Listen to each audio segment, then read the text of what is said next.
To Lauren, my hero. There's a reason God put you here. Perhaps it was to bring us cheer. You make the darkness. To meet someone as nice as you truly makes the gray skies blue. A second grader. I thought survival chances were 0 until I met you. You are my hero. And a teenager. I guess that's all I have to say, except try to be happy every day. Both fighting the same battle. We knew something was wrong, but we had no idea it was leukemia. 18-year-old Jamie just found out she has cancer. 8-year-old Lauren has been fighting the disease since she was 4. I found out that I had to do chemo and that I wouldn't have as much energy as I used to have when I was a little girl. It also meant many hours, days, and weeks at St. Rose Dominican Hospital's Siena campus. It's, like I said, up and down. Some days are good, some days are bad. But there's one volunteer nurse who wants to make all the days a little better. God, they're going through so much. In the pediatrics ward, you can't really say the name Ernie without smiling. Ernie. Only one way to describe him. Funny. For 3 years, Ernie has been bringing laughs and keeping busy with the kids at this hospital. Well, to me, it's just like being in heaven.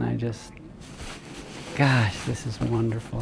When I'm done, I always put a stuffed animal on there because that is my magic touch. You can see Ernie's magic. Come on, sweetie pie, little bump, that's all. And his big heart. That's a girl.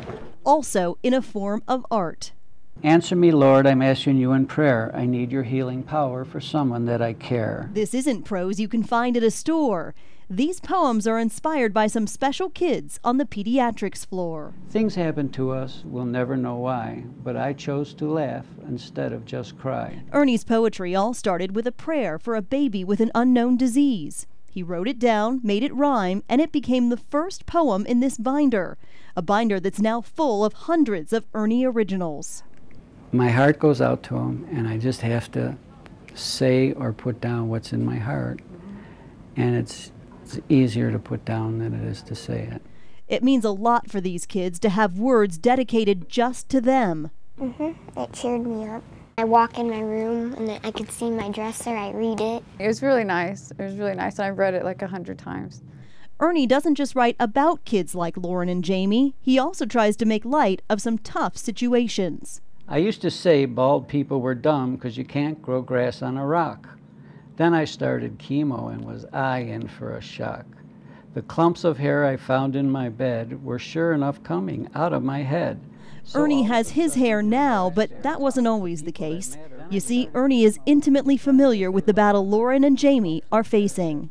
I have it and they have it. Now when they come in, I can sit at the end of their bed and say, we can beat this thing. In 2000, Ernie was diagnosed with inoperable prostate cancer. He was told he wouldn't live another year. I think God sent me here. You know, I was supposed to pass away, and I really think I'm outliving all these death predictions, and I really believe I'm getting my strength from these kids. And the kids feel the same way about him. What would it be like coming here if Ernie wasn't here? I don't know. I don't think I could go without him. Well, this ain't fair. The light is shining off of her head. And even though Ernie tells us he can't get enough of these kids, he also can't wait for them to get out of the hospital and get healthy again. But until then, he hopes to spread a little cheer. It makes them laugh, and for that little bit of a while, they can forget why they're in here. He makes everything easier, just makes everything a little lighter. So maybe they'll smile with each and every verse and remember the love of their friend Ernie, the volunteer nurse. Oh, one more thing. By the way, you're now on my prayer list. I use it every day. So keep the faith, my little friend. And we will see this illness come to an end. Ernie.